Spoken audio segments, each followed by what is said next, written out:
Estamos nós aí no segundo domingo do tempo comum. E o que vamos tentar, com as leituras que o calendário litúrgico nos oferece, refletir nesta noite? As palavras de João foram: aí está o Cordeiro de Deus que tira o pecado do mundo.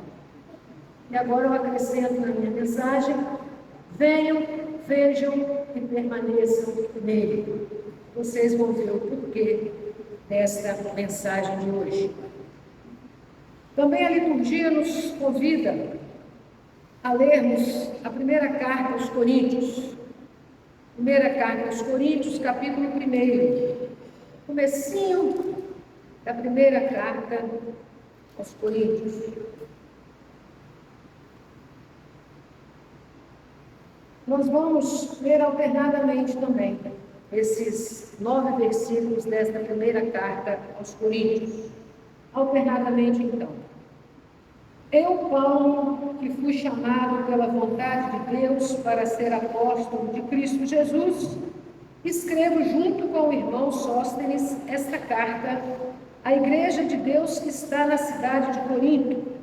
Escrevo a todos que pela sua união com Cristo Jesus foram chamados para pertencerem ao povo de Deus.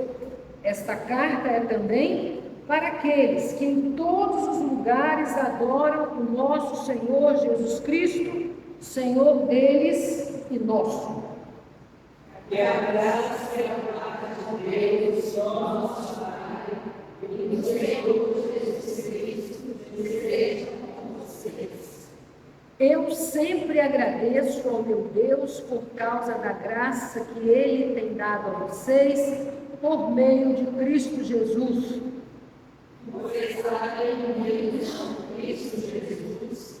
Vocês foram enriquecidos em tudo, tanto no dom de anunciar o Evangelho, como no dom da sabedoria espiritual. A mensagem a respeito de Cristo está tão firme em vocês que vocês não têm deixado de receber nenhum dom espiritual enquanto esperam a vinda do nosso Senhor Jesus Cristo. Cristo vai conservá-los firmes até o fim, para que no dia da volta do nosso Senhor Jesus Cristo, vocês não tenham culpa de nada. Deus é fiel, chamou vocês para que vivam em união com o seu Filho Jesus Cristo, nosso Senhor. Que bom!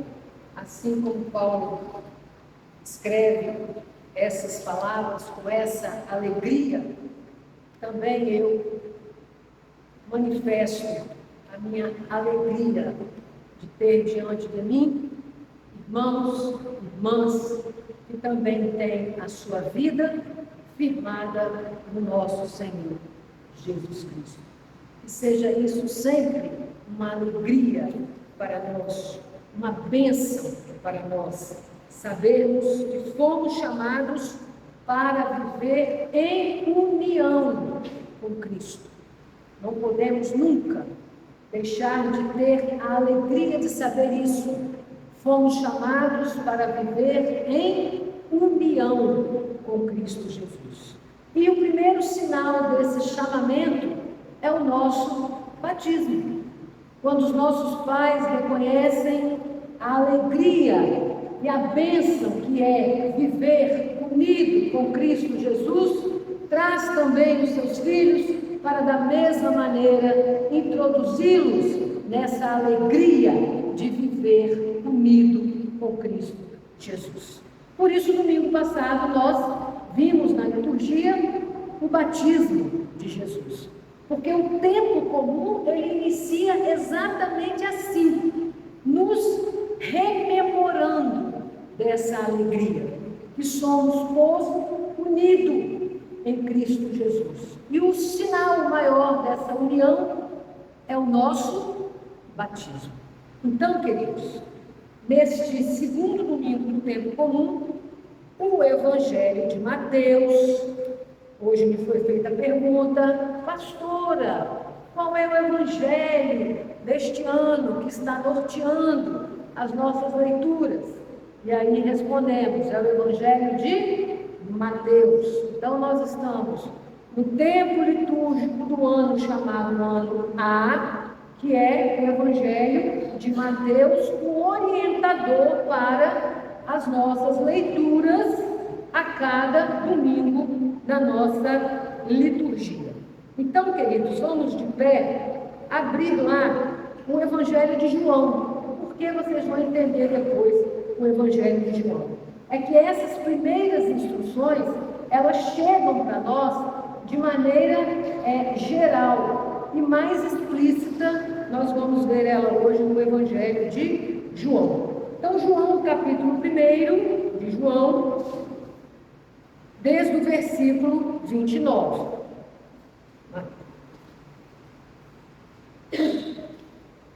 João, capítulo 1. Estou com um problema sério na minha textura de pele, tanto produto químico que eu tenho usado ultimamente. Mas vamos lá. Lucas, João, capítulo 1, João, está vendo a folha? Não vai. Capítulo 1 do Evangelho de João, a partir do versículo 29 até o versículo 42. No dia seguinte, João viu Jesus vindo na direção dele e disse: aí está o Cordeiro de Deus que tira o pecado do mundo. Eu estava falando a respeito dele quando disse: depois de mim vem um homem que é mais importante do que eu, pois antes de eu nascer, ele já existia. Eu mesmo não sabia quem ele era, mas vim batizando com água, para que o povo de Israel saiba quem ele é. João continuou: eu vi o Espírito descer do céu como uma pomba e parar sobre ele. Eu não sabia quem ele era, mas Deus que me mandou batizar com água me disse: você vai ver o Espírito descer e parar sobre um homem. Esse é quem batiza com o Espírito Santo. Eu vi isso e por esse motivo tenho declarado que ele é o Filho de Deus. No dia seguinte, João estava outra vez ali com 2 dos seus discípulos. Quando viu Jesus passar, disse: aí está o Cordeiro de Deus. Quando os 2 discípulos de João ouviram isso, saíram seguindo Jesus. Então Jesus olhou para trás, viu que eles o seguiam e perguntou: o que é que vocês estão procurando? Eles responderam: Rabi, onde é que o Senhor mora? Rabi quer dizer mestre. Venham ver, disse Jesus. Então eles foram, viram onde Jesus estava morando e ficaram com ele o resto daquele dia. Isso aconteceu mais ou menos 4 horas da tarde. André, irmão de Simão Pedro, era um dos 2 homens que tinham ouvido João falar a respeito de Jesus e por isso o haviam seguido. A primeira coisa que André fez foi procurar o seu irmão Simão e dizer a ele: achamos o Messias. Messias quer dizer Cristo. Então André levou o seu irmão a Jesus. Jesus olhou para Simão e disse: você é Simão, filho de João, mas de agora em diante seu nome será Cefas. Cefas é o mesmo que Pedro, que quer dizer pedra. A igreja pode se sentar e a gente vai vendo, dentro do contexto, uma amplitude, de pessoas que começam a seguir Jesus.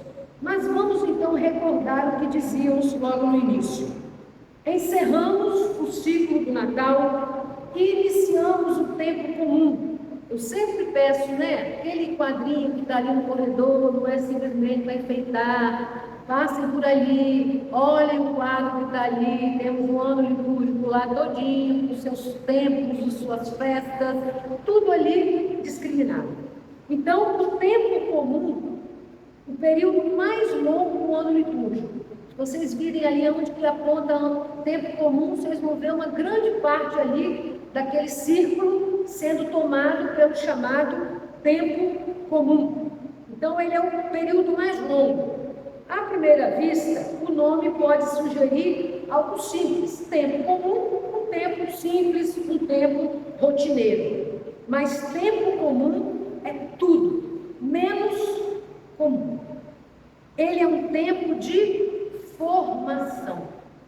Então, começamos testificando a alegria de pertencermos a Cristo. E o tempo comum é um tempo de formação, é um tempo chamado tempo pedagógico. E ele é de formação, ele é pedagógico. Por quê? Ele é um tempo dedicado ao crescimento no discipulado. Então, toda a liturgia do tempo comum, as leituras que são trazidas para o tempo comum, são leituras que vão nos ajudar a crescer no discipulado, aprofundando o conhecimento sobre Cristo, obviamente. Então, é o tempo onde a gente vai crescendo nesse discipulado.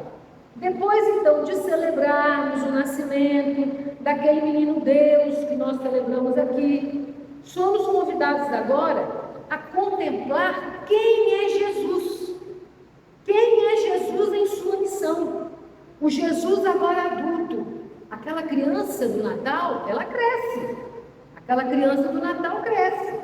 E agora, no tempo comum, domingo a domingo, leitura a leitura, nós vamos vendo o Jesus adulto, o Jesus dos pés fincados na Galileia, anunciando e vivendo o projeto do Pai. As leituras, então, deste tempo comum, nos ajudam a responder a uma pergunta essencial: quem é Jesus? E por que segui-lo? Então, durante o tempo comum, as leituras vão nos ajudando a responder essa pergunta: quem é Jesus e por que seguimos? Domingo passado, vimos Jesus como aquele a quem João batizou. Não foi assim? Agora nós vemos Jesus como aquele que João identifica como sendo o Cordeiro de Deus. Então, olha a pedagogia vindo aí, olha a coisa acontecendo aí, né? O Evangelho nos apresenta o testemunho de João Batista, que define Jesus com duas afirmações centrais. Jesus é o Cordeiro de Deus que tira o pecado do mundo. Jesus é o Filho de Deus que batiza com o Espírito. Então, quando João chama Jesus de Cordeiro de Deus, ele evoca a memória da libertação do povo do Egito. Por quê? O que tem a ver chamar Jesus Cordeiro de Deus, evocar a libertação do Egito? Foi com o quê? A identificação com o sangue do Cordeiro. Não foi assim que começou a história da libertação do povo do Egito? Portanto, quando João chama Jesus de Cordeiro de Deus, ele evoca a libertação do povo do Egito. O Cordeiro Pascal, mais tarde, Jesus se identifica também com o próprio Cordeiro Pascal. Agora é meu corpo que vocês estão comendo, é meu sangue que vocês estão bebendo. Portanto, o Cordeiro Pascal lembrava que Deus liberta seu povo da escravidão para uma vida em liberdade. Mas João agora dá um passo a mais, vai um pouco além. É por isso que não dá para ler Antigo Testamento sem Novo Testamento, nem Novo Testamento sem Antigo Testamento. Nem pode ficar só em um, nem pode ficar só no outro. Tem que fazer sempre a correlação. João, então, vai dar esse passo a mais. Ele identifica Jesus afirmando ser ele o Cordeiro de Deus que tira o pecado do mundo. O pecado do mundo. O pecado das estruturas do mundo. Não é só o pecado individual de cada um. É pecado no singular.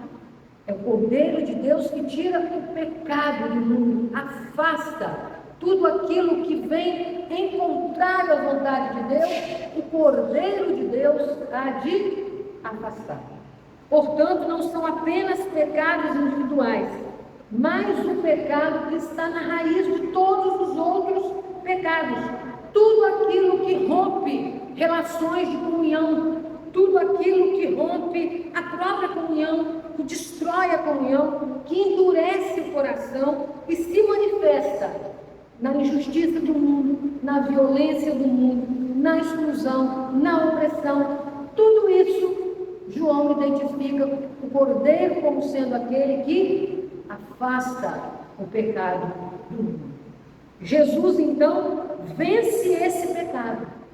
E vence não num rito apenas simbólico, um rito cultico, mas Jesus vence esse pecado pela sua forma de viver até as últimas consequências.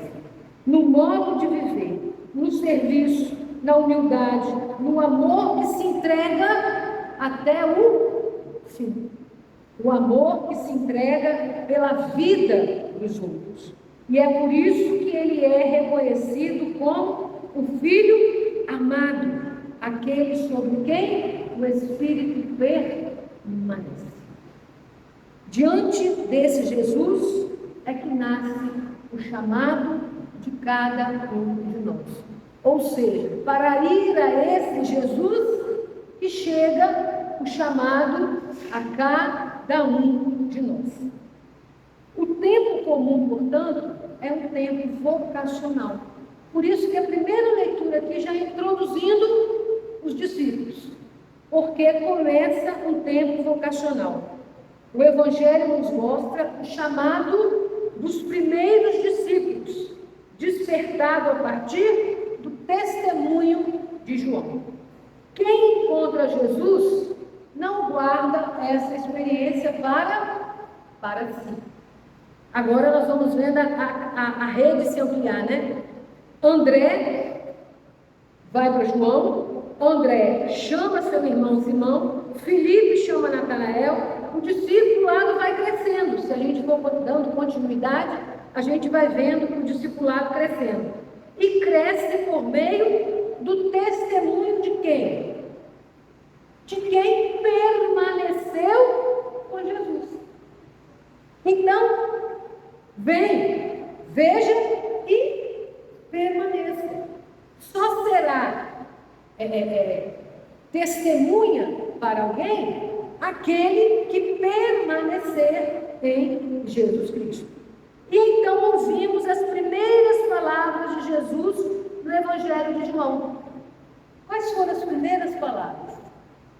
O que vocês estão procurando? Jesus passou, João apontou, alguns começaram a seguir Jesus, Jesus olhou para trás, viu aquele povo seguindo e perguntou: o que vocês estão procurando? Olha só a pergunta que Jesus fez: o que vocês estão procurando? Essa não é uma pergunta superficial. Hoje nós falamos de quê, Manuela? Identidade, né? O que vocês estão procurando? A realidade que nós procuramos tem muito a ver com a realidade da nossa identidade. Então, o que vocês estão procurando? Não é uma pergunta superficial. Ela atravessa toda a vida humana. Em momentos decisivos da nossa história, Jesus também nos pergunta: o que você está buscando?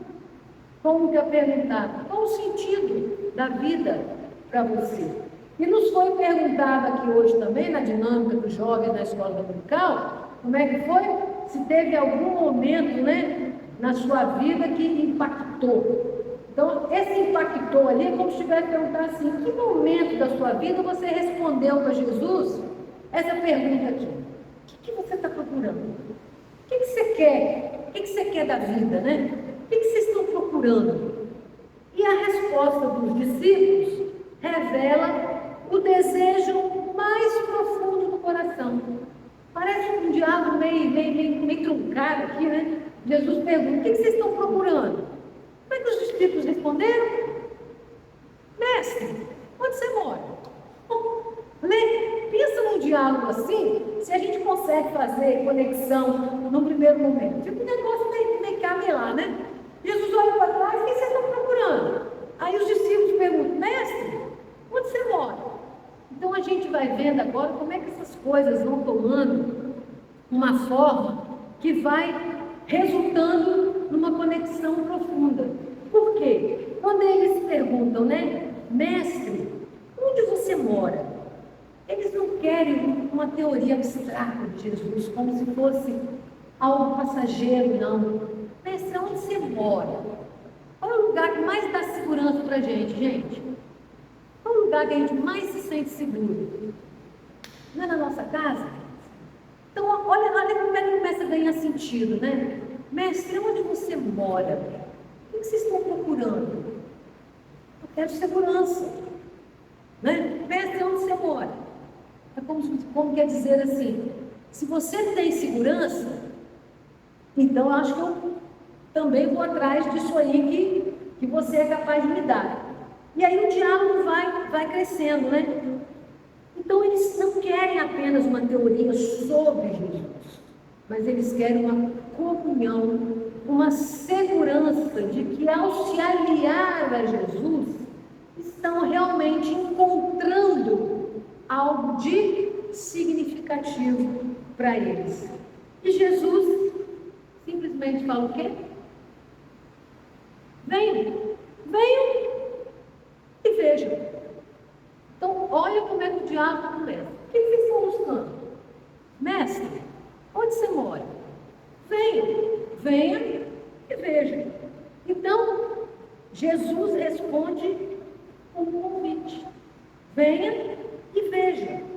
Ele não obriga ninguém. Venha e veja. É um convite. Não obrigando ninguém. Venham e vejam. Convida a fazer o quê? A se mover, tomar uma atitude, né? E agora caminhar com ele. Então venham e vejam. É preciso se mover, ir em direção de Jesus e o que é mais interessante, se envolver com Jesus. Porque também na casa de quem você entra? Você entra na casa de qualquer um? Não. Você entra na casa de alguém com quem você já estabeleceu um contato íntimo, né? Então, venham, vejam, e eles vão. E o Evangelho continua dizendo o quê? Diz que eles foram, viram onde Jesus morava e só não viram onde Jesus morava. Ficaram com Jesus. O Evangelho diz que viram onde Jesus morava e permaneceram com ele. Então, nesse momento, venham ver, eles foram, viram onde Jesus estava morando e ficaram com ele, ou seja, permaneceram com ele até o resto daquele dia. E aí agora vem aquilo que, quando a gente pega o texto, e a gente tem as pessoas que efetivamente fazem uma exegese do texto, nos ajudam a compreender. O que o texto fala? Isso aconteceu mais ou menos às 4h da tarde. Parece algo simples para a gente ler, mas não é tão simples. O texto conclui com um detalhe significativo. Eram mais ou menos 4h da tarde. Isso no mundo bíblico tem um significado. Algumas traduções ainda está lá com era a 10ª hora do dia, em algumas traduções, né? Para nós aqui na linguagem de hoje, já nos ajudaram a entender o que é essa 10ª hora do dia. Essa 10ª hora do dia era mais ou menos às 4h da tarde. E o que significava no mundo bíblico essas 4 horas? Opa, aí um quadro ali. O que significava no mundo bíblico essas 4h da tarde? 4h da tarde tinha a tradução de um momento agradável. Era realmente aquele finzinho de tarde, um momento agradável, o calor já havia passado, as pessoas podiam parar, podiam conversar. Então, era um momento propício para o encontro. Então, ficaram até as 4 horas da tarde, ou seja, ficaram até a hora certa, a hora do encontro, a hora do real momento, né, de estarem juntos.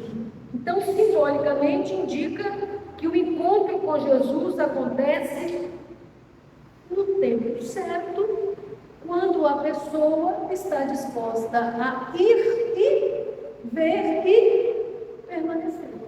Então, ir, ver, permanecer, acontecendo juntos, nada mais é do que a grande hora da tranquilidade, o momento certo, a hora certa. Então, esse é o significado também. E que também nós, então, neste tempo comum, tenhamos muitos encontros com Jesus, onde nos coloquemos disponíveis para ir, ver, escutar, permanecer, ficar e agradavelmente sentar-se com Jesus na hora certa. Que nós possamos, então, procurar diariamente fazer a opção de permanecer em Jesus, deixar que Ele liberte nosso coração dos pecados e o pecado do mundo. E assim, Ele nos conduza a uma vida plena na sua companhia. Certamente, arraigados nele, produziremos bons frutos para a glória de Deus. E quando é a hora certa? Aí Jesus extrapola tudo isso. A hora certa é a hora da abertura de fazer Jesus chegar, não só chegar, mas permanecer. Jesus, então, permaneça conosco, agora e para todos sempre. Amém.